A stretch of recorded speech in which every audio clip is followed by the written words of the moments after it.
시작하도록 하겠습니다. 네. 저번에 42장을 다뤘었는데 이제 9부 중에 43장이랑 그리고 44장 이렇게 두 가지 챕터 발표 시작하도록 하겠습니다. 먼저 43장이 행동주의자들의 구역에서 인지찾기라는 주제를 가지고 있는데요. 철학자 임마누엘 칸트는 과학이 모든 현상에 대해서 설명할 수는 있지만 딱 한 가지 사람 마음에 대해서는 측정하지 못한다고 설명을 하고 있습니다. 하지만 이후에 시간이 흐르면서 인지과학이라는 게 등장을 하고 인지과학이 인간을 포함해서 동물의 행동이나 그러니까 마음을 측정할 수 있는 그런 시작점을 제공해 줬다고 평가되고 있습니다. 그리고 인지과학에서 인지를 측정하기 위해서는 먼저 행동을 측정해야 되는데 동물의 행동을 측정하는 두 가지 핵심적인 역할을 하는 것이 책에 나와 있는데요. 첫 번째는 파블로프 조건화가 있고 두 번째로는 도구적 접근화가 있습니다. 파블로프 조건화는 두 개 이상의 자극이 서로 인접해서 연합이라는 것을 형성하는 것으로 설명할 수 있고요. 도구적 접근화는 반응이 하나 있으면 그 반응의 결과에 해당하는 그 결과값과 그 반응 자체가 강화의 형태를 띄어서 그 둘이 인접해서 연합을 형성하는 것으로 설명할 수 있습니다. 파블로프 조건화랑 도구적 접근화 이 두 개는 단순 연합이라는 가정으로 묶을 수 있는데 행동주의자들이 설명하기에는 이 단순 연합에는 내적 심적 과정이 없기 때문에 행동주의자들이 주장하는 자극과 반응 사이에 블랙박스가 존재한다. 그래서 즉 이제 이 둘 사이에 아무런 내적 심상 간의 연관관계가 없다라는 것을 증명하는 그런 이론이기도 합니다. 그렇다면 파블로프 조건화가 작용하는 개체는 어떤 것이 있냐라는 설명을 먼저 드릴 건데, 일단은 거의 모든 종류의 동물이 가능하다고 합니다. 저희가 알고 있는 후구동물, 그리고 선구동물, 그리고 방사형 잡포동물, 해파리 등등까지 거의 모든 동물에서 파블로프 조건화가 작용이 가능하다고는 나와 있는데, 다만 이제 식물이나 원생동물, 박테리아 같은 유기체들은 뉴런이랑 신경계가 존재하지 않습니다. 따라서 이들은 그 시냅스 가소성을 이용하는 게 아니라 어떠한 자극이 주어졌을 때 그 세포 내 분자가 변화되는 것을 통해서 연합을 저장하고 기억한다고 합니다. 하지만 1960년대에 존 가르시아라는 학자에 의해서 단순 연합으로 설명이 불가능한 사건을 하나 발견이 되게 됩니다. 당시에는 이제 2차 세계대전 이후에 그러니까 냉전이 가속화된 그런 상황에서 방사선 실험이 되게 화두에 오른 그런 상황이었는데 그 방사선과 실험지를 이용한 실험에서 그 방사선을 쬐 실험지들이 그 물을 안 마시는 그런 상황을 발견했다고 합니다. 그래서 존 가르시아는 이를 이용해서 그러면 물 대신에 그 실험지들이 좀 더 좋아하는 단물을 한번 이용해 보자. 실험에 그래서 똑같이 방사선을 쬐고 단물을 쥐었는데 실험지들이 단물을 먹지 않은 것을 보고 아 방사선과 이런 실험지들이 물을 마시지 않는 것에 상관관계가 있겠구나라는 것을 발견하게 됩니다. 그러면은 이게 방사선이 원인인지 아니면은 방사선으로 인해 촉발된 그런 부정적인 기억이 작용을 하는 건지를 알아보기 위해서 방사선을 제외하고 별도의 화학물질을 사용해서 똑같이 실험해 본 결과 똑같이 화학물질을 찌어줬을 때 실험지들이 물을 먹지 않는 것을 보고 이것은 부정적인 기억과 실험지들의 행동 양상이 연관이 있다는 것을 최종적으로 발견을 하게 됩니다. 이 실험으로 가르시아 효과라는 것이 생겼는데 이는 조건화 미각 혐오 효과라고 부르기도 합니다. 어, 연합기업 연합기억 표상이 미기 대응 행동에 영향을 줄 수 있다는 사실을 입증하기도 했고 이것은 파블로프 조건화가 내적 표상에 의존할 수 있음을 보여주는 단적인 예시가 되기도 했습니다. 이 때문에 행동주의자들 사이에서는 기억, 자극과 행동 간의 사이에 어떠한 내적 심상도 존재하지 않는다는 그런 의견을 폈지만 이런 이 가르시아 효과를 통해서 기억이 작용할 수 있음이 드러났기 때문에 그 행동주의자들 사이에서는 큰 파란이 일었다고 합니다. 그래서 제목에 당황한 행동주의자들이라고 제가 재미있게 적어봤습니다. 아, 이거 일부러 지은 거죠. 여기 네, 없었는, 내용이 없었는데. 네, 맞습니다. 이 제목이 더 좋네. 다음은 이제 목적적 행동주의와 인지지도 챕터인데 에드워드 톨먼이 제시한 이론이고요. 인간과 동물이 행동할 때 간섭 변수라는 것이 자극과 반응을 매개로 작동을 한다고 주장을 했습니다. 이 간섭 변수는 심리적인 내적 요인이지만 의식적일 필요는 없다는 점에서 저번에 그 그러니까 정확한 그 기계 속의 유령이라는 음. 개념을 탈피하기도 했습니다. 행동주의 철학자 길버트 라일이 주장한 개념이었는데, 어, 네. 다음 인지지도는 유기체가 행동을 유도하기 위해 사용하는 세계에 대한 심리적 모델이라고 하지만, 에드워드 톨먼이 제시할 당시에는 크게 주목을 받지 못했다가 1970년대에 존 오키프라는 학자에 의해서 다시 인지지도가 세간의 관심을 받게 됩니다. 존 오키프는 다음 실험에서 이러한 다음과 같은 현상들을 발견하게 되었는데요. 해마의 세포들이 그 방향의 신호들의 사이의 관계를 바탕으로 공간 환경에 대한 공간 환경에 대한 표상을 생성한다고 나와 있는데, 이 공간 환경의 표상에 해당하는 것이 에드워드 톨먼이 제시한 인지지도에 부합한다고 합니다. 동물이 주변 환경을 돌아다니면서 음식을 먹거나 아니면 짝을 찾거나 아니면 특정 위험을 피하는 상황일 때 어, 해마의 장소 세포들이 이 공간 환경의 표상을 기억해서 인지지도를 생성하는 데 사용을 된다고 합니다. 이게 이게 저기 그 천개의 뇌에서 나오는 네네. 장소세포 얘기하는 거잖아요. 이렇게 쓱 3D를 스캔해가지고 그 장소의 어떤 그 형태나 위치를 기억하는 그런 세포가 따로 있다는 거를 그때 얘기했었던 것 같아요. 장소세포라고. 네, 맞습니다. 이게 저기 이쪽에서 얘기하면 슬램이라고 그 3D로 이렇게 스캔을 쫙 해가지고 그 공간을 이렇게 막 그 3D 스캔하는 거 있어요. 3D 스캔. 그거하고 저는 이렇게 항상 이렇게 볼 때 매칭을 많이 되더라고요.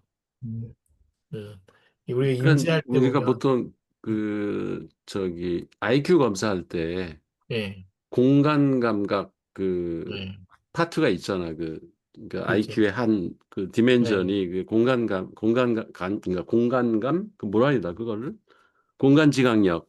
공광지각력, 예, 맞아요. 예, 그거에 그러니까 뇌에 그런 지도가 있는 거지. 예, 그 그림이 이미지가 예, 그러니까 어, 그게 뭐냐면 좀 그 이미지 딱 보이는 이미지로 설명하면은 막 저기 자동차가 자율주행 자동차 가면 막 옆에 그 3D로 막 스캔하잖아요.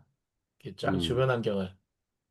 예, 그런 역할들을 하는 인지할 때 그런 그 기억들이 있다는 거예요. 그런 기억 위에 어떤 이벤트가 올라가는 거죠. 그러니까 그게 된다. 뇌에 그런 세포가 따로 있다는 건 좀 신기한 것 같고, 예, 그게 좀, 해마가 그 역할을 한다는 거지. 해마가 예, 방향성을 지시한다. 예, 그러니까요. 그래서 어떤 장소를 한번 쓱 보면 우리가 대충 그 장소의 좌표를 기억하잖아요. 예, 로봇도 똑같다는 생각이 드네요. 자율주행차의 라이다 센서가 3차원 공간을 인식하잖아요. 그것도 예. 이 사례 중에 하나라고 생각할 수 있을 것 이거 같습니다. 비슷해. 예, 맞아요. 그거를 가지고 그린 지도를 이제 슬램으로, 그걸로 3D 지도를 그리거든요. 슬램은. 음. 이게 택시 운전사들은 이게 상당히 발달해 있다고 하더라고. 네. 머릿속에 그러니까 그 도시 지도가 쫙 깔려 있는 거예요. 그려져 있는 아, 거지. 요즘은 안 그래요? 전부 그냥 내비 보고 예, 쫓아다녀. 요즘은 내비 보고 가요.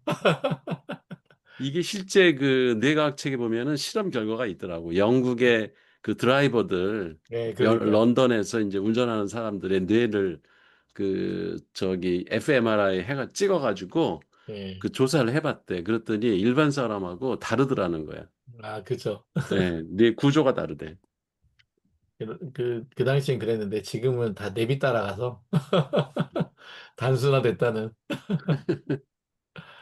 이 유튜브 조심해야 됩니다. 책을 봐야 돼요. 저도 뇌과학 교양 수업을 이제 듣고 있는데 그 음, 뇌과학 첫 시험 그 첫 수업 시간에 교수님께서 그 런던 택시 기사 실험 사례를 가지고 오셨더라고. 그래서 음, 해마의 특정 부위가 런던 택시 운전 기사들은 발달해 있다. 그러니까 음. 어, 맞, 좀 꾸준한 관심을 갖고 학습을 하거나 좀 다양한 경험을 쌓으면은 여러분의 뇌도 발달할 수 있으니 꾸준히 학습을 진행하자. 약간 이런 취지로 말씀하셨던 것 같습니다. 맞아, 맞아. 맞아. 네, 하여튼 유튜브 그 조심해요. 해마가 유일하게 뇌에서 나이가 들어도 계속 그 뇌세포를 만드는 그 기관이에요. 우리 뇌의 아, 대부분의 뇌세포는 태어나가지고 그 저기 티네이저 저 뭐야 그 한 20살 성인이 될 때까지 이렇게 막 커넥션이 생기고 뇌세포가 어 사실은 그 사이에도 엄청나게 죽어간다고 그러더라고. 우리 뇌세포는 계속 죽는데요. 하루에도 뭐 몇만 개씩 죽는데 근데 워낙 많아가지고 늙어 죽을 때까지 100살 넘도록 살아도 그 충분한 그 뇌세포가 있대요. 그래서 대부분의 뇌세포는 태어날 때 갖고 있는 뇌세포가 없어지기 시작하는데 유일하게 이 해마만 뇌세포를 생성한다는 거예요. 새롭게. 아유, 그래서 쓰면 이제 쓸수록 좋아지는 게 뇌다. 이런 거에 이제 증거로서 이제 해마를 얘기를 하더라고. 네, 그런 얘기 들으니까 씁쓸한데요, 교수님. 왜? 없어진다니까. 아니, 지금 안 쓰는 뇌세포가 얼마나 많은데. 아, 그래요? 아, 그럼 안 쓰는 거 찾아야겠네. 그거 못 다 쓰고 죽어. 걱정하지 마요. 알겠습니다. 그리고 해마는 계속 또 새로운 세포를 만들어낸다고. 네, 다음은 습관과 목표 지향적 행동의 차이인데요.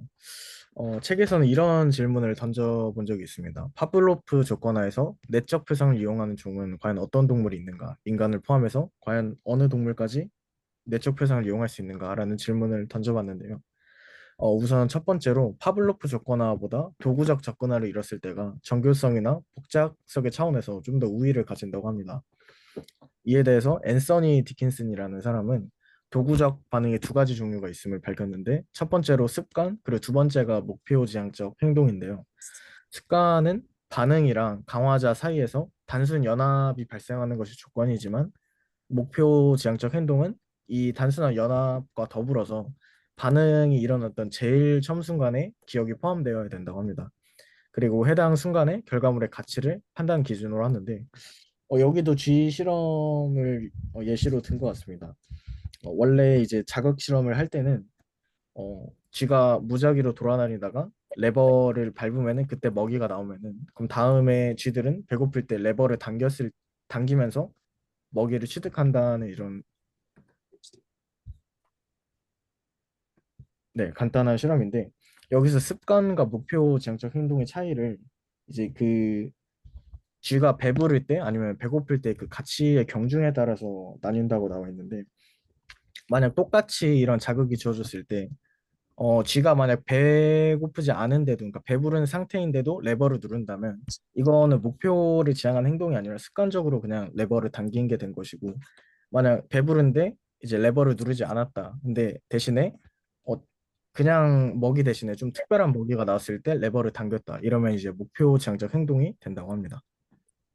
그러면 목표지향적 그 행동은 헝그리 정신에서 나오는 건가요? 그렇다기보다는 이제 뭔가 특정한 상황에 놓였을 때 이거를 통해서 꼭 실험자가 해야겠다. 꼭 네? 해봐야겠다. 네, 맞습니다. 그러니까 조금 더 나은 선택지를 그 본인의 필요에 따라서 선택하게 된다가 목표지향적 행동의 핵심인 것 같습니다. 음, 이게 참 되게 나도 요 부분 읽으면서, 그러면 목표 지향적 행동을 만드는 방법은 뭐지? 뭐 계속 연합을 만들어줘야 되나? 뭐 이렇게. 아니면 헝그리 정신을 가르쳐 줘야 되나? 그러니까 경영학에서도 이제 목표 경영, MBO라고 음, 그러잖아요. 예. Management by Objective, MBO 그 이론이 나오게 된 게 이 이론하고 그 맥락이 같아요. 그러니까 아, 사람한테 어떤 그 인센티브를 줘야 된다는 거지. 음, 음. 어떤 행동을 유발하려면 네네. 그 단순히 그 뭐랄까 자극을 줘서 어떤 자동으로 나오는 반응 그게 이제 파블로프의 개나 그 음, 스키너의 실험에서 보이는 그런 반응 갖고는 사람을 다스릴 수가 없다. 그러니까 사람들에게 어떤 동기를 유발하기 위해서는 제3의 그 어떤 게 보이지 않는 약속 그게 이제 프레미스라고 그러죠. 프레미스. 아, PREMISE. 프레미스. 그래서 리더십도 그 프레미스 컨트롤을 잘 제시해 주는 리더가 정말 똑똑한 리더다. 그러니까 음. 단순히 자극대 행동 간의 연결만 본다면은 그게 행동주의네. 일찍 오면 그냥 보너스 주고 음, 월급을 또 올려주고 그 늦으면은 벌칙을 줘가지고 월급을 깎고 뭐 군대에서 이제 때리지 사람을 네. 때리고 이런 거는 되게 수준이 낮은 통제 방법이지. 근데 여기서 가치가 있어야 되는 거네요. 그치 애들의 뭔가 그 추구하는 가치가 있게 만들어주는 유인이 있어야지 행동으로 그게 이어질 수가 있지. 그러니까 단순히 뭐 뭘 주면 뭐가 나오고 하는 그런 식의 에, 조건 우에 그저 뭐야 파블로브 조건화식으로 그 사람을 통제하기는 그건 아주 되게 수준이 낮은 거다 이거지. 물론 음, 그렇게 해도 통제는 되지만 그게 그 사람한테 장기적으로 작용하기도 힘들고 아까도 뭐 그 저기 뭐야 앞에서 나오는 그 무슨 뭐지 아빠 하나면 위로 가봐요. 거기에 그 이름이 갑자기 생각이 안 나네. 목적 지향. 아니 거기 무슨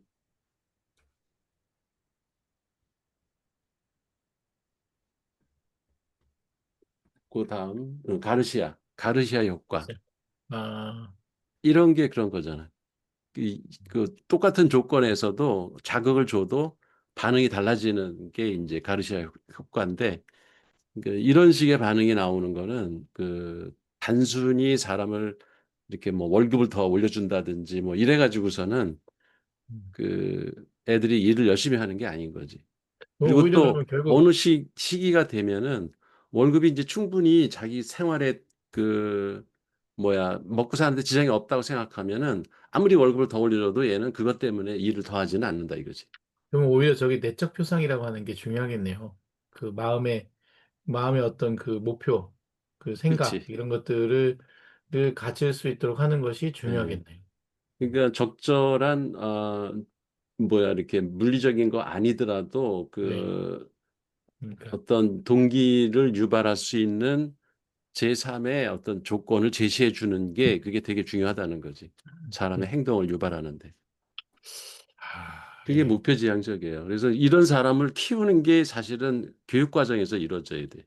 지금 그러네요. 여기 있는 사람들은 대부분 그게 있어요. 목표지향적인 뭐가 있기 때문에 이, 저기 뭐야, 일요일 날 피곤하고 자고 싶은데 또 텔레비도 보고 싶고 이 시간에 이 책을 읽고 토론하는 사람들은 이미 오리엔테이션이 목표지향적인 사람들이라야 이게 가능해. 그렇죠. 음, 오케이, 알겠습니다. 43장이 이제 마지막 슬라이드인데요. 그러면은 다시 이런 질문을 던져볼 수 있습니다. 습관이랑 목표 지향적 행동 중에 그 목표 지향적 행동이 좀 더 이제 복잡한 기능을 수행한다고 했는데 그러면은 이 두 가지를 작동하는 게 아니라 그냥 목표 지향적 하나만 작용하면 되는 거 아닌가라는 질문을 던져볼 수 있습니다. 하지만 인간은 습관도 있고 목표 지향적 행동을 그 두 가지를 동시에 쓸 수 있는데 이게 왜 가능한 거냐면 이 작용하는 환경에 따라서 이 적합한 형태가 다르기 때문입니다. 먼저 습관은 환경과 자원이 안정적인 상황에서 올바르게 작동합니다. 예를 들어서 음, 이제 저희가 길을 걸을 때 모든 이 발의 움직임을 의식적으로 생각을 하진 않습니다. 그리고 이제 아침에 일어나서 이불을 개고 양치를 하고 밖으로 나갈 때 그 모든 과정에 좀 집중도를 이제 다 설정하지 않고 어 잠시 이제 집중해서 잠시 시간을 지났는데 갑자기 양치가 끝냈고 이런 경험이 저는 많았거든요. 그러니까 양치라는 그런 습관이 계속 이제 평소에도 작용을 했기 때문에 그 다른 의식적인 집중을 제가 하지 않는 상황인 것 같습니다. 그렇게 해석을 할 수 있을 것 같습니다. 그리고 이제 이와 반대대로 안정적인 상황이 깨졌을 때, 그러니까 이후 상황을 예측할 수가 없을 때, 우리는 환경에 유연하게 대응할 수 있는 능력을 발현한다고 합니다. 어, 책의 결론, 43장 결론에서는 오직 포유류만이 이렇게 명확하게 이렇게 선택할 수 있는 능력을 가지고 있는 것으로 보이는데, 이 결론이 옳다면은 척추동물의 뇌가 어떻게 진화했는지 그 과정을 이해하는데 좀 더 중요한 함의점을 가질 것으로 예상이 된다고 합니다. 그리고 43장. 여기서 네. 그 습관이 어떤 사람의 능력하고 연관이 있어요. 능력. 무슨 얘기냐면 우리가 저 사람은 무슨 재능이 있다. 예를 들어서 뭐 한 15살 된 애가 그 뭐 라흐마니노프의 그 교향곡을 갖다가 아주 세계적인 음악가 수준으로다가 연주를 한다. 그러면 그 사람은 음악적 재능이 있다 이렇게 얘기하거든요. 그런 어떤 인간의 재능이라고 하는 게 뭐 의도적으로 내가 노력을 해가지고 뭘 하는 거를 재능이라고 안 해요.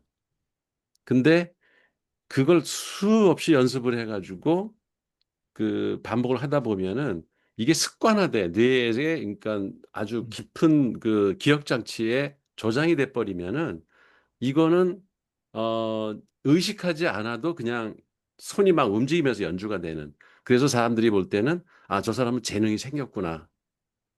이게 그 자기계발 서적에서 되게 중요하게 여기는 것 중에 하나인데 어떤 사람이 계속 똑같은 일을 반복하다 보면은 그게 그 사람의 재능이 돼버려요. 그러니까 어학도 마찬가지예요. 처음에 영어를 의도적으로 공부해가지고 그 외국인과 만나면은 막 머릿속으로 번역을 해가지고 그 대화를 하면은 그 사람은 영어 그 언어 재능이 있다 이런 얘기를 안 해요. 음. 근데 그거를 뭐 한 10여 년 계속 반복을 해가지고 외국 사람들하고 계속 대화를 해가지고 익숙해졌으면은 그 습관적으로 막 영어가 튀어나와. 그러면 얘는 어학적 재능이 있네 이렇게 얘기를 하는 거지. 그게 그래서 이게 교수님 그 우리 뇌에 그 새로운 능력을 만들어주는 게 바로 이 습관 부분이라는 거지. 그게 만 시간의 법칙처럼 1만 시간의 법칙처럼 그 한 사람이 한 분야에서 10년 정도 일을 하면 최소한 그 분야에 능력이 생기잖아요. 맞아요. 예, 그것처럼 그 이제 능력이라는 게 이제 결국 시간을 들여서 그걸 계속 그 끊임없이 반복하는 거예요. 반복. 반복해보고 음, 여러 케이스들을 계속 느껴봐야지 경험하는 어떤 경험에서 나오는 거라는 거잖아요. 그렇죠? 네. 예, 계속 합시다. 44장. 근데 44장. 잠깐만 거기 그 환경과 자원이 안정적인 상황에서 올바르게 작동한다고 했잖아요. 네. 네. 그게 나는 오히려 좀 이렇게 우리가 습관을 들일 때 습관이 잘 안 되는 경우 있잖아요. 그 경우 사실 많죠. 습관이 잘 안 되는 경우가. 음, 저도 지금 학습 습관이나 이런 데를 하기 위해서 다른 습관, 이게 뭐 아침에 일어나는 거, 밤에 일찍 자는 거, 어, 지금 좋지 않은 습관을 고치는 거, 뭐 먹는 거, 뭐 굉장히 지금 루틴에 대한 굉장히 많은 그 구체적인 데이터 연구를 하는데 나는 이걸 보면서 지금 느끼는 게 설계를 할 때 인간의 어떤 그 의지에 내가 맡겨서 그렇게 해야만 된다라는 어떤 조건을 많이 주고 플래닝을 짜는데 거기서 간과하는 게 그 상태에서의 그 환경과 자원이라고 하는 걸 내가 아주 세밀하게 생각하지 않았다라는 생각이 드는 거예요. 여기서 음. 지금 안정적인 상황이라는 자체가 나는 좀 의미 있게 다가오네요. 그게. 군대죠, 군대. 군대? 군대 아무것도 없잖아요. 아침에 일어나서 밥 먹고. 그, 진짜 외부의 조건이 거의 없잖아요. 자극도 없고. 아, 그런 안정적인? 환경이 거의 그, 이벤트가 없는 상황. 아, 예. 이벤트가 없는 걸 안정적인 상황이라고 그리고 지금, 환경도 항상 동일하고, 예, 자원도 항상 그 동일하게 공급되고, 그리고 그 특별한 어떤 이벤트가 없는 거죠. 항상 그 일이 똑같이 진행되고 있는 데서는 이제 이런 습관들이 작동하기가 좋은 거죠. 왜냐하면 이게 일상이니까, 반복되니까. 아, 맞아요. 그래서 습관을 들일 때는 환경도 제어하는 게 그 중요하겠네요. 습관에 최적화될 환경과 자원이 그러니까, 맞네. 제공이 되고 또 하나 플러스 되는 게 그게 안정적인 상황이라는 이게 지금 그, 굉장히 중요하게 다가오네. 그러니까 어, 어디 그 스파르타 애들 공부할 때 스파르타 학원 같은 데 있잖아요. 그냥 딱 집어넣고서 못 나오게. 그건 안정적인 상황이 아니야. 그거는 억압적이고 긴장되고 아니, 그거 하는 놈들이 안정적인 거지 받는 놈들은 절대 안정적이 아니, 않아. 밥 항상 안정적으로 주고, 일어날 시간 정해주고, 그 뭐, 항상 자기 그 도서관에만 앉아있고, 뭐, 이러면 안정적인 거 아니에요? 그거 개돼지지. 사람을 그렇게 가다놓으면 그 박 이사님은 안정적이야. 자기가 원해서 거기 들어가야지 동기가. 아, 그렇죠. 예. 아니, 군대도 원해서 들어가고 지금 월급 많이 주니까 조금 더 안정적이지만 끌려가고 거기서 아침에 일어나라고 해서 안정적으로 아침에 일어났다고 아이, 그게 안정적인 습관이 될까요? 그게? 소장님, 근데 그 있잖아요. 지금 행동주의자들은 어쨌든 행동하면은 감정 생긴대잖아요. 그러니까 나는 그거는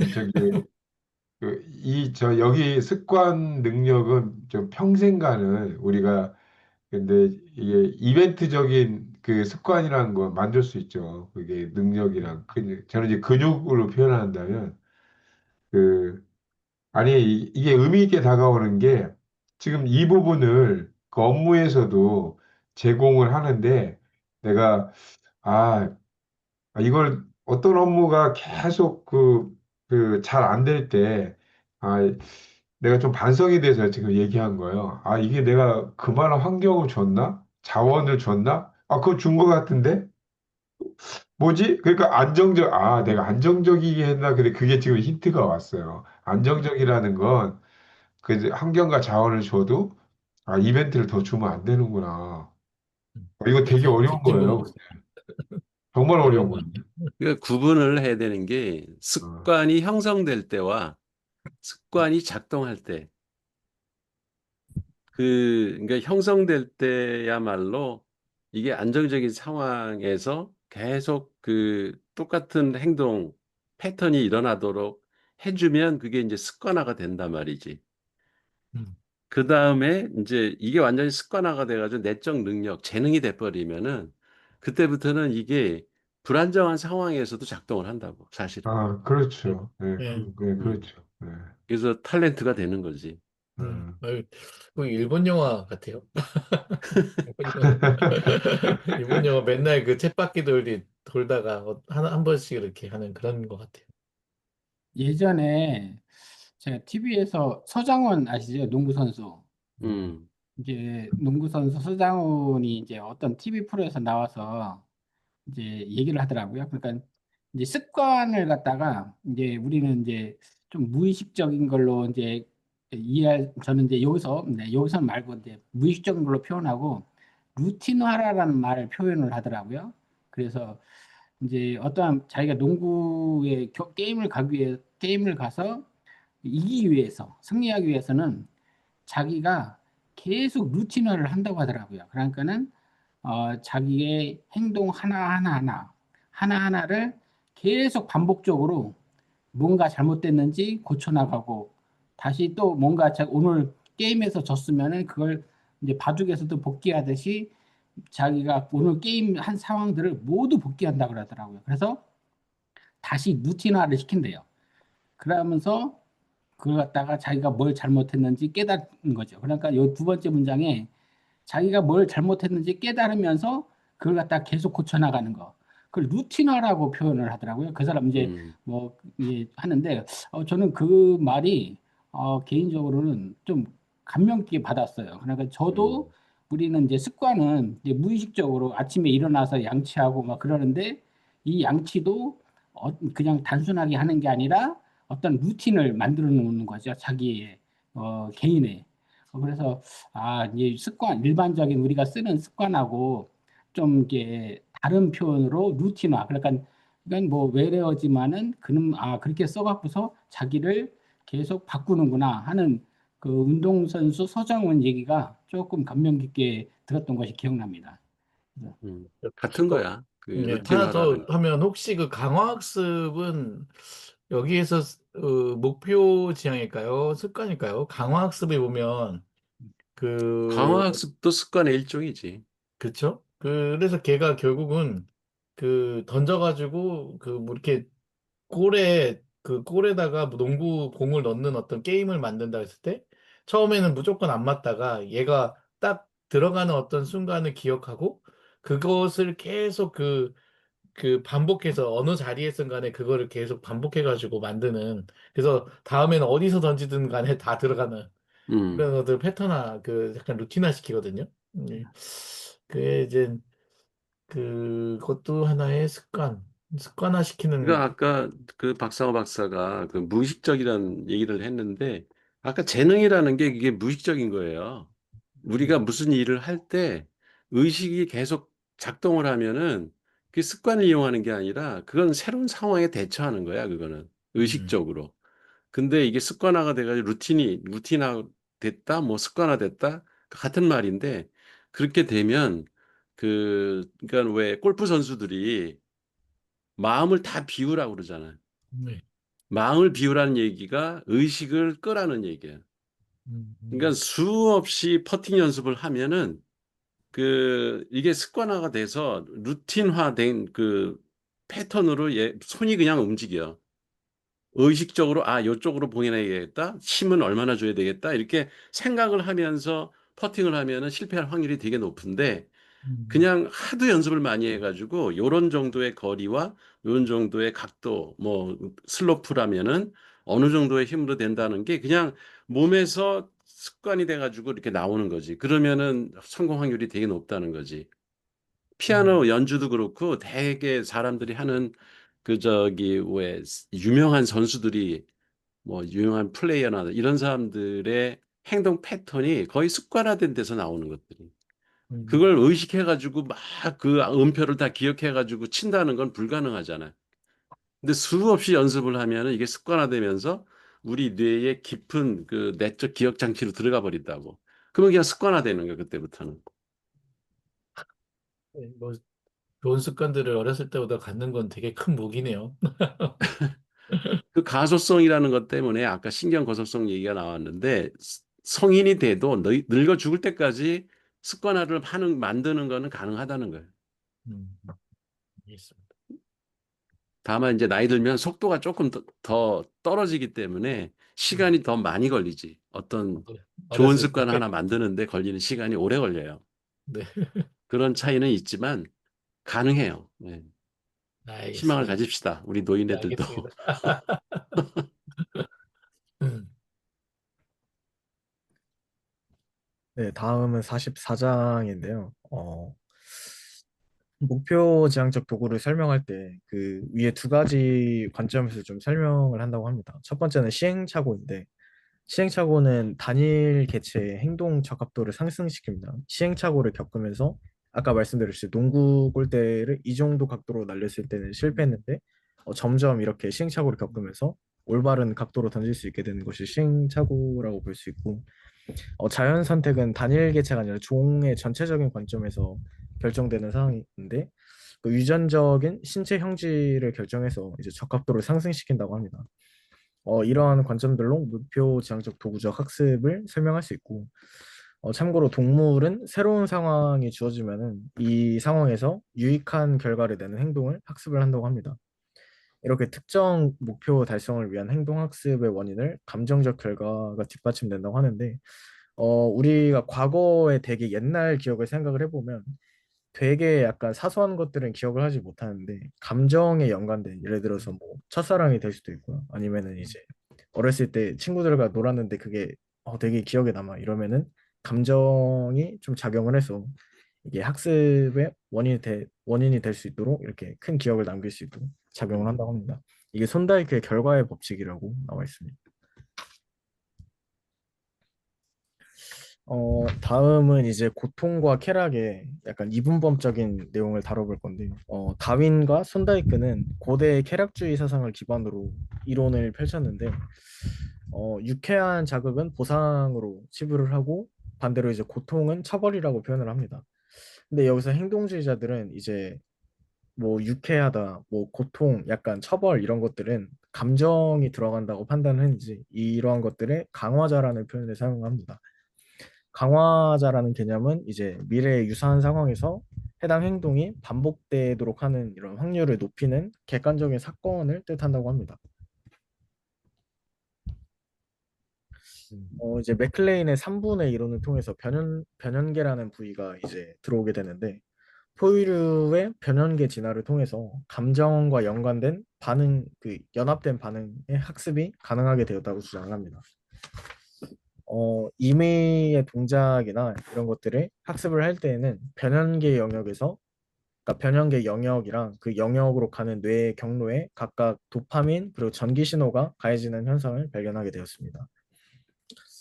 이런 현상을 두고 행동주의자들은 행동주의의 강화 기초가 되는 그 강화의 생리적인 기초를 규명한 것이다 이렇게 해석을 하였지만 당시에는 행동주의가 약간 쇠락하던 시대였는데 올즈라는 학자는 이러한 강화자를 다시 이제 쾌락에 따른 보상 이런 걸로 바꿔버렸습니다. 그래서 행동주의로 이제 설명되던 이론이 다시 이제 행동적 유연성으로 회귀하게 되는 이런 계기가 이때 만들어졌다고 볼 수 있습니다. 보상이다. 다시 반응과 행동을 연결하는 거네. 네, 이제 그런 이제 블랙박스가 아니라 다시 이제 예, 감정에 따른 쾌락 보상으로 이제 회귀했다고 볼 수 그러니까. 있을 것 같습니다. 그렇다면 쾌락과 고통은 과연 감정인가라는 질문을 던져볼 수 있는데 결론적으로 쾌락이랑 고통은 감정은 아니라고 합니다. 왜냐하면은 불안이나 행복, 슬픔 이런 것들을 직접적으로 감지하는 수용체는 존재하지 않고 쾌락이나 고통이 이제 감각수용기로 들어왔을 때 이 해당 고통이랑 쾌락에 대해서 어떤 심상을 나타낼지는 뇌가 결정하는 부분이지 수용기 자체가 이제 결정을 하진 않는다고 합니다. 감각 수용기는 피부 내에 있는 수용체 조직에서 자극이나 스크래치, 약간 열상 이런 것들을 고통으로 판단을 하게 되고 반면에 이제 포근한 이불이나 약간 이런 부드러운 촉감 같은 것들을 이제 쾌락으로서 받아들이게 됩니다. 피부에 있는 수용체 이외에도 코랑 입 같은 경우에도 후각이랑 미각 같은 감각에 맞게 이거는 뭐 맛없는 맛, 떫은 맛, 약간 불쾌한 냄새, 뭐 상쾌한 냄새 약간 이런 식으로 이원적으로 쾌락과 고통 이런 식으로 감각을 수용을 한다고 합니다. 근데 하지만 이런 이제 감각 수용의 결과는 그러니까 뇌가 감각 신호를 처리할 때 나타날 수 있는 어떤 무수한 결과 중에 하나이기 때문에 이거를 이제 비의식적 행동 양상으로 단정해서는 안 된다고 나와 있습니다. 예를 우리가 들어서 그 네, 유치원 때 배우잖아요. 그 슬픔이 뭔지, 기쁨이 뭔지, 그걸 배우잖아요, 애들이. 언어로. 근데 이상한 그 사이비 종교들 보면 그 죽음이라고 하는 걸 기쁨으로 얘기하고 뭔가 그 슬픔을 기쁨으로 막 그 논리적으로 바꿔놓고 그 감정을 그 바꾸는 행위를 할 수가 있거든요. 근데 그렇기 때문에 저는 이 감정이라는 게 모든 사람이 다 일률적으로 똑같지 않겠구나라는 생각도 들어요. 맞아요. 실제로 이제 코로나 당시에 이제 어린아이들이 유치원에 막 들어갔는데 그 유치원에 들어가는 게 사실상 이제 사회적인 활동을 하는 첫 단계라고 볼 수 있잖아요. 근데 이제 그때 다들 마스크를 이렇게 쓰고 있어가지고 친구들이나 내가 이제 웃거나 뭐 슬퍼하거나 이런 상황에서 표정 이런 게 보이지 않으니까 음, 그러니까 사람은 원래 표정을 통해서 이제 감정을 학습하거나 그렇죠. 약간 이런 경우가 그렇죠. 생기는데 그 세대 아이들은 이제 감정의 학습이나 이런 게 제대로 이루어지지 않았다고 합니다. 아, 그렇지. 그러니까 이성적으로 내적 표상을 가지고 가는 거잖아요. 그럼 감정도 그쵸? 네.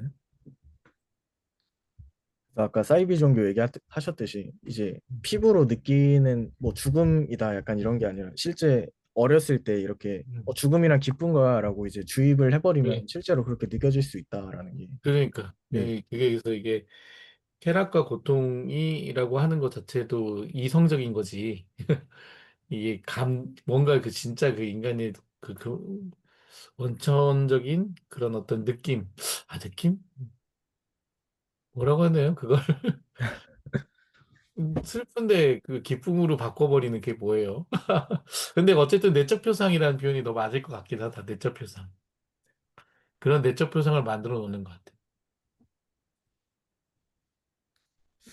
다음은 이게 쾌락적, 네네, 말씀하십시오. 스피노자의 뇌 그 책에 보면은 그 감정의 그 층위 이거를 아, 이렇게 층을 나눠 놨는데 맨 밑에가 사실은 그 우리 왜 순환기 무슨 호흡기 이런 그 신진대사가 일어나잖아요.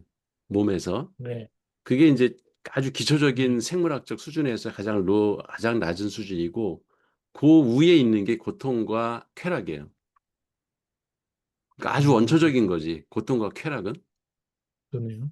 예, 그러니까 이거는 그 뭐 뇌에서 굳이 변형계가 작동을 안 해도 고통과 쾌락은 우리가 그러니까 몸으로 감지를 한다는 거예요. 음, 그러니까 바늘로 예를 들어서 손을 찌른다. 그러면 뇌에서 생각할 새도 없이 이미 그 손이 아프다고. 이 손 자체가 그냥. 그게 음, 의식적으로 아픈 게 아니라 그냥 이 손 피부 자체가 그냥 아픈 거예요. 고통이 있어요. 음, 그래서 박테리아도 고통을 느낀다는 거죠. 쉽게 얘기하면. 음, 뇌가 없잖아, 걔들은. 음, 예, 그러니까 모든 동물은 지렁이도 밟으면 꿈틀한다. 이게 사실은 뇌과학적 그 현상하고 똑같은 거예요. 음, 밟으면 고통을 느낄 거 아니야, 그 피부가. 그러니까 얘가 그쵸. 꿈틀하고 반응을 하는 거거든. 그 음, 고통과 쾌락이 가장 로 레벨에 있고 그 위에 그 감정이라는 게 있어요. 이모션. 음, 그게 이제 아까 뭐 슬프고 기쁘고 네. 뭐 이런 것들이 이제 이모션 감정이고 그 위에 있는 게 아, 저기 feeling 우리가 느낌. 느낌이라고 번역을 네. 하지 느낌. 네. 그 느낌이라고 하는 거는 이미 이성의 뇌가 대뇌 심피질에서 그 생각한 결과야. 그쵸. 이거 뭐 무슨 느낌이나 뭐 이런 얘기를 할 때 이미 그거는 이성이 작동하고 있는 영역이에요. 그거는. 음. 그러네요. 어쨌든 그 우리가 경험하지 않았지만 착각을 하잖아요. 그 뭔가 이 뇌가 갖고 있는 자기 내적 표상에 의해 가지고 잘못된 내적 표상이 있으면 착각을 하잖아요. 내가 슬픈 것, 뭐한 것처럼 이렇게 그런 것들을 충분히 만들어낼 수 있는 그런 것 같다라는 감정을 만들어낼 수 있는 거죠. 그러니까 지금 이 책이 기존에 있던 뇌과학 책에서 주장하는 거와 이제 차이가 어떻게 여기서 나오는 건데 그 전에는 변형계에서 음, 그 감정이라는 게 다 거기에서 나오는 거다. 네, 그렇죠. 변형계에 있다. 이렇게 얘기를 했었거든. 근데 이제 이 책은 그렇지 않고 대뇌 심피질에서 감정을 유발하기도 한다는 거예요. 그러니까 만들어낸다는 거죠. 그 만들어낼 수도 있다는 거예요. 이거 그러니까 외부 천계의 자극의 네, 감성에서 외부 자극으로 뭐가 뇌 안에 들어왔을 때 거기에 대한 화학 물질이 이렇게 분비가 된다고. 음, 그걸 이제 감정이라고는 그전에까지 얘기를 했었다고. 나도 그렇게 알고 있었고. 네, 그리고 그 다음에 이제 액션, 그 감정이 일어났을 때 내가 어떤 행동을 보이냐는 그게 이제 대뇌 심피질로 전달이 돼가지고 네, 운동신경 생각, 영역은 대뇌가 이제 관장을 네, 하니까 그 이후의 반응이다. 이렇게 이제 알고 있었거든. 음, 근데 그게 아니라 그 대뇌 심피질에서 인지해가지고 이미 알고 있어서 감정을 거꾸로 유발할 수 있다라고 해서 이 변연계와 대뇌 심피질이 같이 그 교류하면서 생겨나는 게 감정이다라고 하는 게 이 책의 주장이에요, 지금. 음. 그러니까 만들어낼 수 있다는 얘기인 거잖아요. 그렇지. 음, 슬픈 감정을 내가 뇌에서 만들 수 있다고. 슬픈 장면이나 무슨 음, 얘기를 안 들어도 내 뇌에서 이 이성의 뇌가 갖고 있었던 옛날의 기억을 끄집어내 가지고 갑자기 지 혼자 슬퍼서 울 수가 있다는 얘기야. 귀 얘기는. 그러니까. 약간 영화 배우들이 눈물 연기할 때 약간 그런 식으로 하겠네요. 그럴 네. 거예요. 영화 배우들이 그걸 잘하지. 그걸 잘하는 게 영화 배우지. 울잖아, 막 눈물 나가지고 그냥 헉헉대고 그러다가 콧물 흘리고 진짜 우는 것 같이 하잖아. 그 명배우들 나이 든 사람들 보면은. 음. 아, 그러니까 이거를 인간만이 할 수 있는 거죠. 그지? 인간만이 그런 능력을 가지고 있지. 네. 의도적으로 동물들이 울지를 못하고. 동물들은 외부 자극에 반응하는 그 감정만 있는 거지. 화를 네, 낸다든지, 네, 뭐 소도 울잖아, 왜? 말도 울고 네, 이렇게 네. 큰 짐승들이 다, 울어요. 다 포유류들이 우는 울죠. 동물이 네, 많아요. 네. 개도 울어요, 개도. 음. 아, 근데 그건 외부 자극에 대한 반응이지 자기가 생각해서 우는 건 아닌 거지. 근데 어쨌든 참 그 뭔가 그 진실이 없다는 거네. 변형계가 하면 뭔가 변형계는 뭔가 진실을 속이기가 쉽지가 않잖아요. 변형계만 하면. 근데 아, 그 장례식장에서 많이 보잖아. 네, 옛날 사람들 보면은 장례식장에서 그냥 멀쩡하게 막 웃다가 갑자기 장례식장 들어가면은 꺼이꺼이 울고 막 곡을 하고 막 울고 난리쳐. 근데 네, 눈물까지 나더라고. 네, 근데 좀 있다가 그냥 밥 먹으면서는 헤헤대고 웃고 되게 그쵸. 가식적으로 느껴질 때가 있어요. 인간이기 때문에 가능한 거지. 지금 그 네, 얘기 하는 것 같아, 여기서. 네, 알겠습니다. 그러면 제가 SNS에서 본 게 있는데 그 고양이나 약간 다람쥐 이런 동물이 그러니까 사람이랑 같이 살 때 약간 실제로는 막 그렇게 큰 고통을 받거나 약간 그런 게 아닌데 되게 아픈 척을 하는 그런 경우가 있었거든요. 그래? 네, 아, 이거는 이게 혹시 인간만이 아닌데 이거 그러면? 걔도 의인화된 것 같아요. 그거는 아까 그 저기 조건화야, 조건화. 연합 조건. 그게 음. 하면 뭘 줬거든. 아, 아, 그 파블로의 개처럼 쓰다듬어 줬거든. 그럴 수 있겠다. 쓰다듬어 주거나 맛있는 거를 줬거나 해가지고 훈련된 결과인 거지. 아, 그러네요. 네, 다음은 이제 쾌락적 상태에 관한 논의인데 이 부분부터는 제가 이해를 하기가 너무 어려웠어가지고 그냥 정리된 내용을 좀 읽어드리도록 하겠습니다. 통각 수용기 반응이 여전히 일어남에도 이제 주관적인 통증은 발생하지 않을 수 있다고 합니다.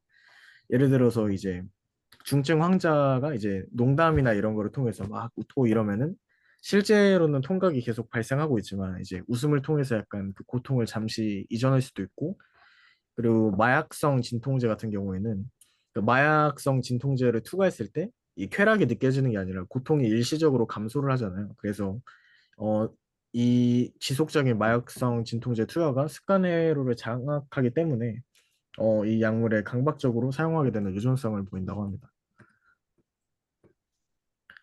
그리고 쾌락 감정이 유연한 도구적 학습을 가능하게 하는데 그 아까 전에 말한 그 감각적 결과 그것랑 비슷하게 생각을 할 수 있을 것 같아요.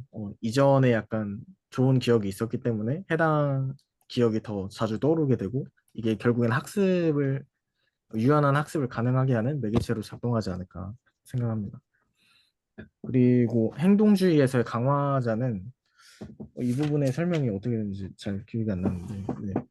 어, 다른 자극의 가치를 변화하거나 이제 반응에 대한 가치 자체를 변화시킬 수 있고, 또 파블로프 조건화가 그 US가 그 네, 무조건화 자극인데 무조건화 자극이 강화됐을 시에는 조건화 자극과 조건화 자극과 연결된 네, 뉴런 활성화 능력이 변화된다고 하고 그 도구적 조건화의 경우에는 마찬가지로 무조건화 자극이 강화될 시에는 해당 자극과 그리고 반응 간을 처리하는 그 뉴런 사이의 연결점이 발생해서 그 실제로 자극이 주어졌을 때 그 해당하는 반응이 일어날 가능성이나 확률이 더 높아진다고 합니다. 음. 그리고 해당 반응의 그 순간, 그 반응을 얻은 그 순간에 그 반응 가치에 따라서 무조건화 자극에 의존할 때에는 이것을 목표지향적 반응이라고 평가를 하고, 만약 무조건화 자극에 의존을 하지 않으면은 습관으로 구분을 한다고 합니다. 음. 그러니까 뭔가 그 보상에 대한 부분들에 그 반응을 하면 목표 지향이고 그거하고 상관없이 계속 뭐가 되면 습관인가라는 거죠. 네, 정리하면 그럴 것 같습니다. 다음은 초기 척추동물이랑 포유류의 차이점에 관한 내용인데, 무의미한 자극이든 그 유의미한 자극이든 그 자극 사이에 단순한 연합을 포함해서 저장되어 있던 그 내적 표상을 활용해서 좀 더 복잡한 종류의 파블로프 연합을 학습할 수가 있습니다.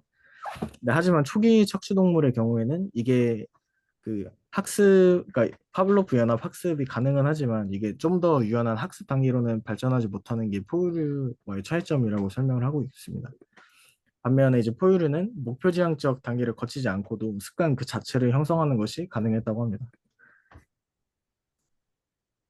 여기서 이제 강화학습이라는 개념이 나오는데, 학습 행위자가 자신이 행했던 그 마지막 행동이랑 그 행동을 선택했을 때의 상태, 그리고 그 행동의 그 결과물에 대한 가치를 나타내는 표상을 만들어내는 방법, 이 세 가지를 무조건 갖추고 있어야 하는 것이 조건이라고 합니다. 음.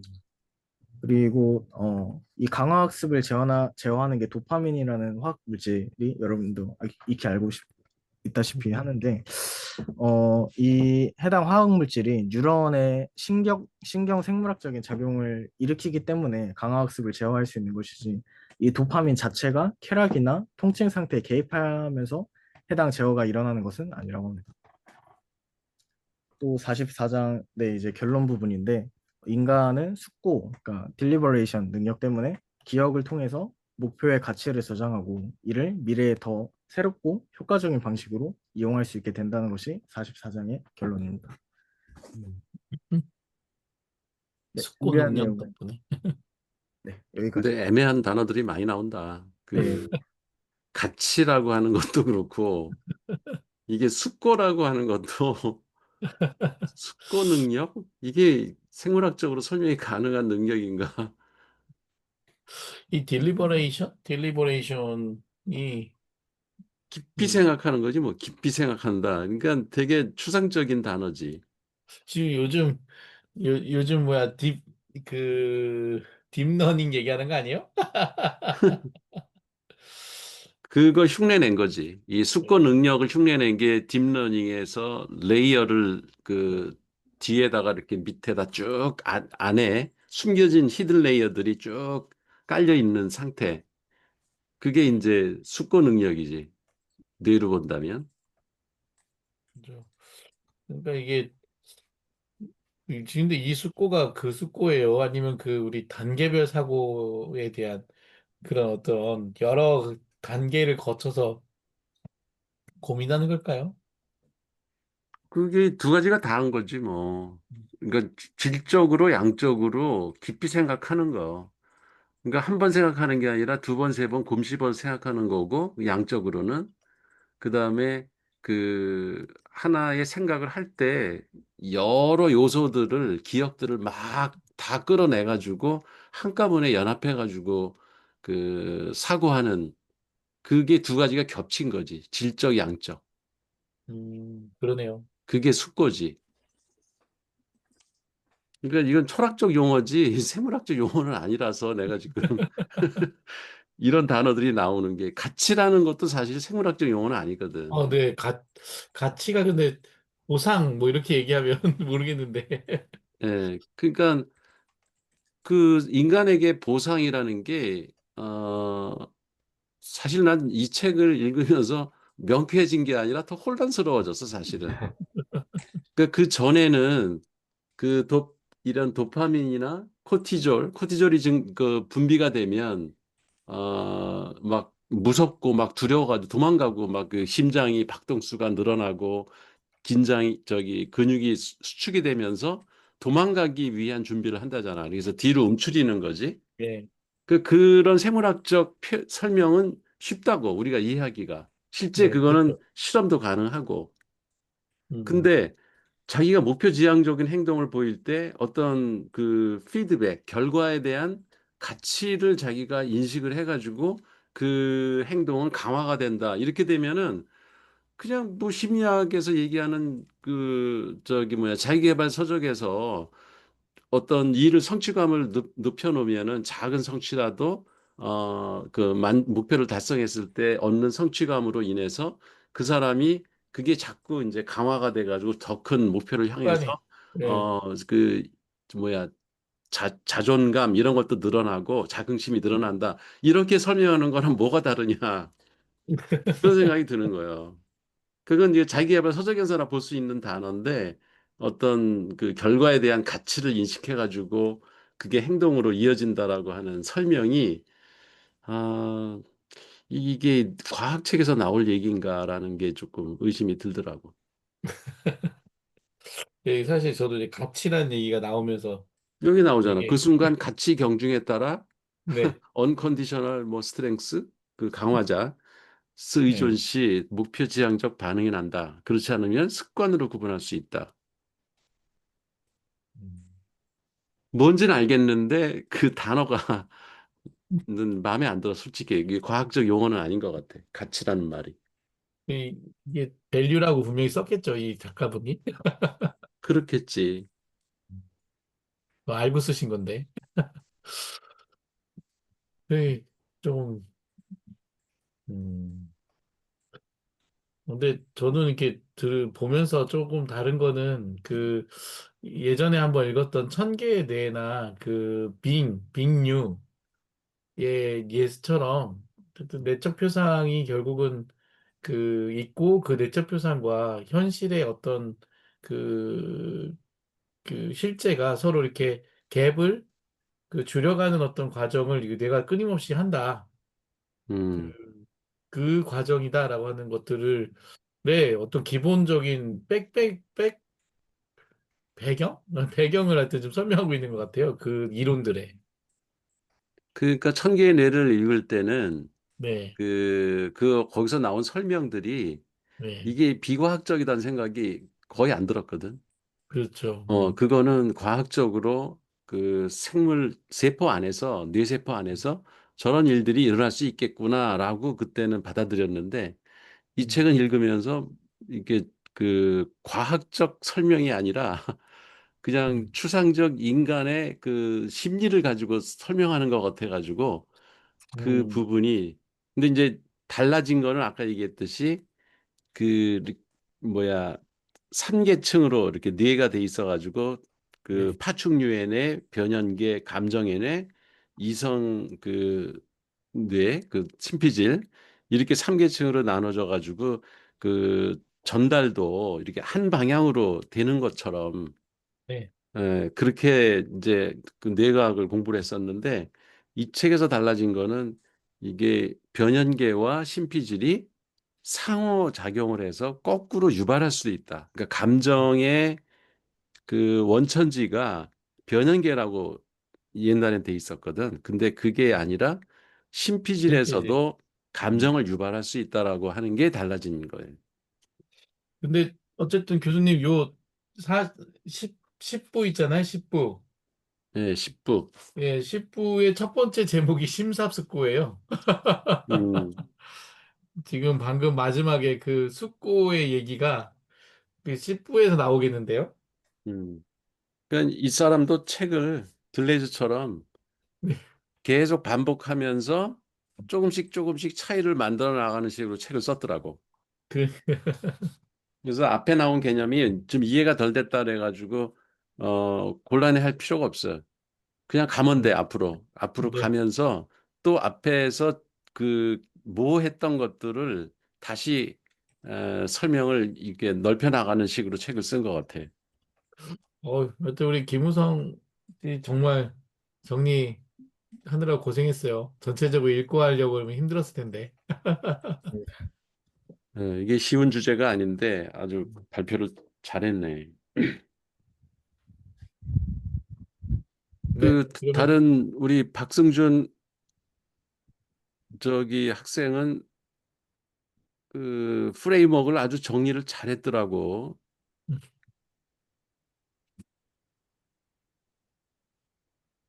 어디 가서 자고 있나 어떻게 되는 거야? 잠깐 아, 나가신 것 같... 지금 바뀌어서 지금 그 비디오 꺼놓고 듣고 있었거든요. 네, 아, 그래요. 그래서 네, 밖에 있어 지금?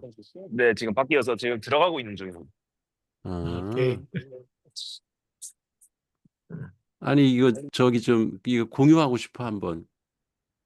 이 공유 좀 꺼봐요. 우리 김우성 학생 공유 저기 해봐. 이거가 되나 모르겠다. 내가 공유를 한번 해볼게. 우리 경남이는 이걸 하고 있나? 그 네. 정리하고 있나 모르겠네.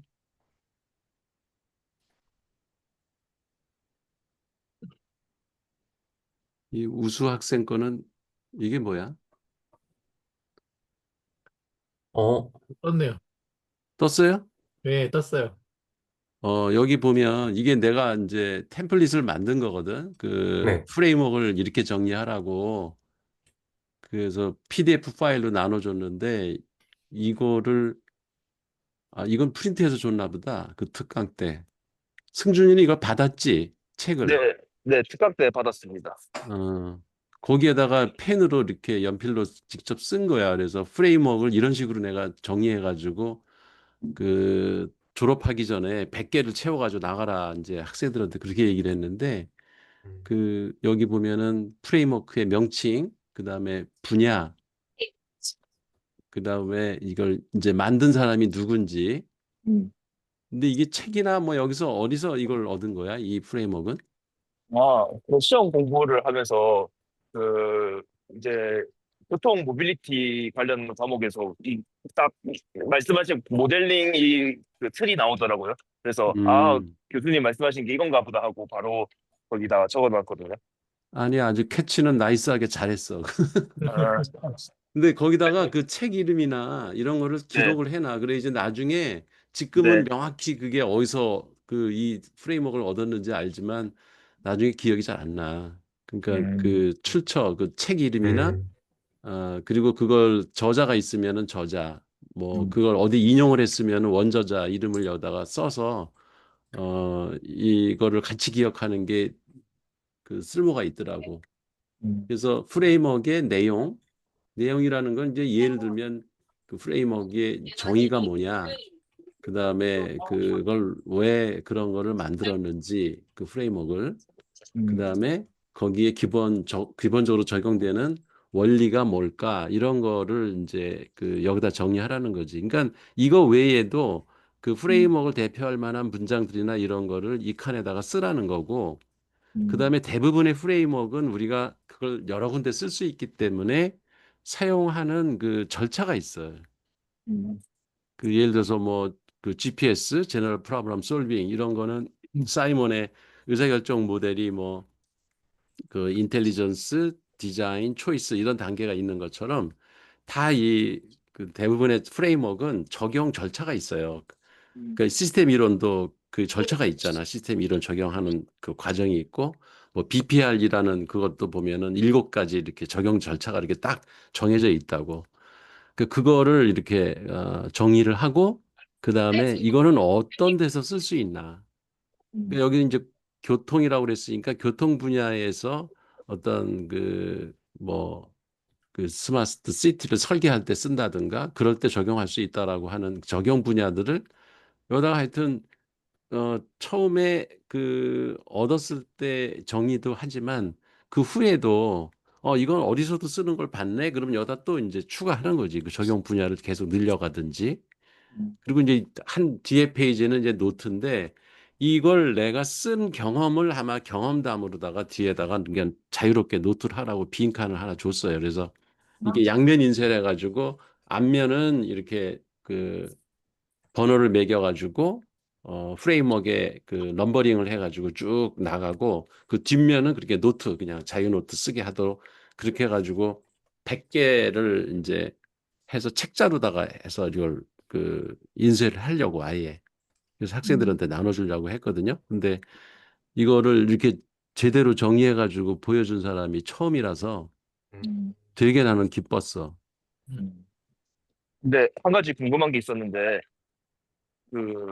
이 프레임워크는, 그러니까 이미 정해진 그런 틀이 있는 건지, 제가 그 틀을 임의로 만들어서 적을 수는 없는 건지 궁금하거든요.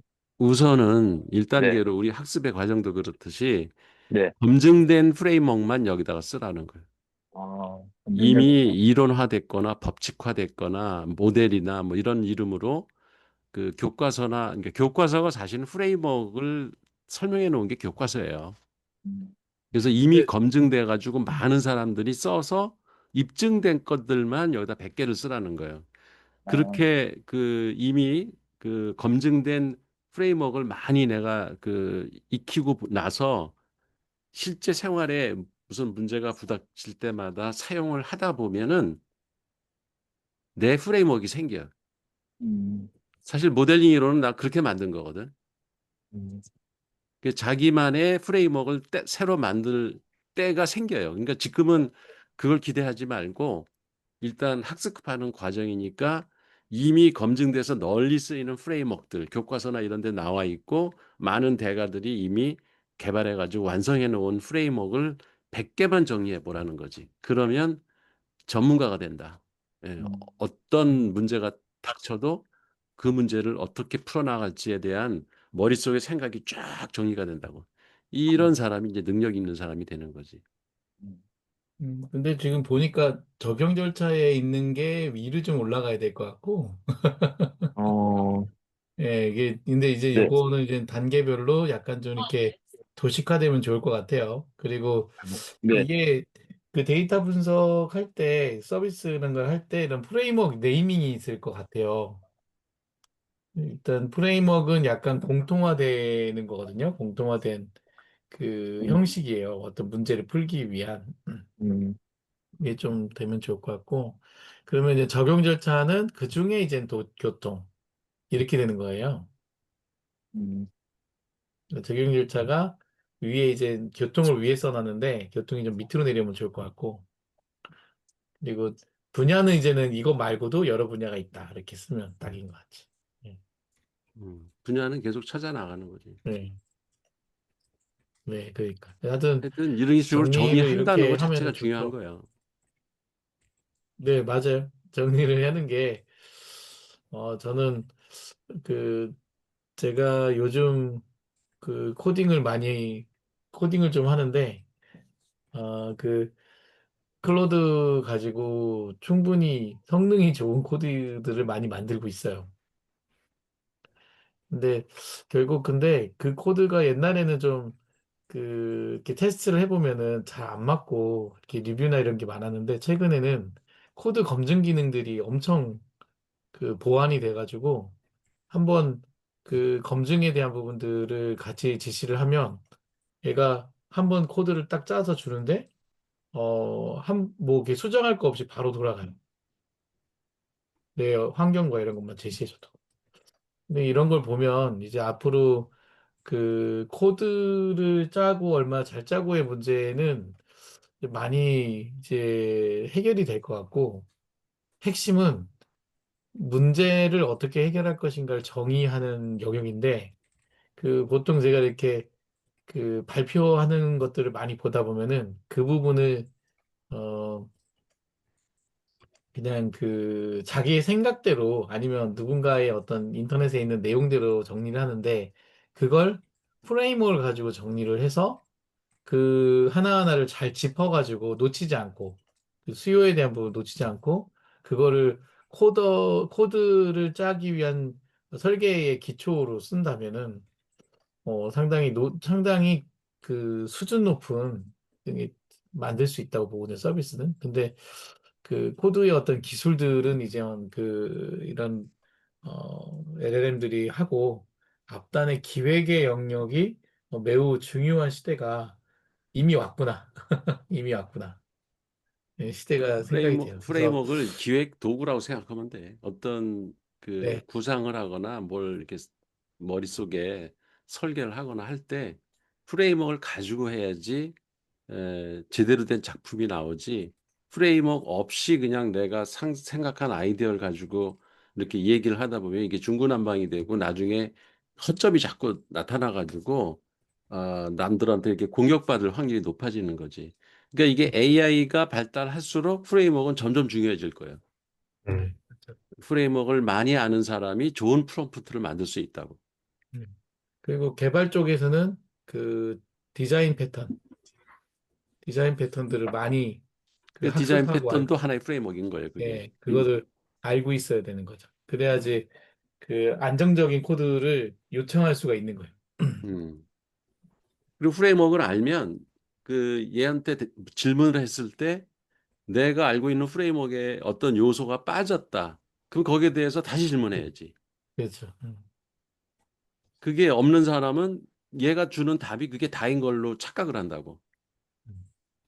그러니까 인공지능을 그 쓰는 지금 현대 시대에 와가지고서는 이 프레임워크가 훨씬 더 중요해진 거예요. 옛날보다 더.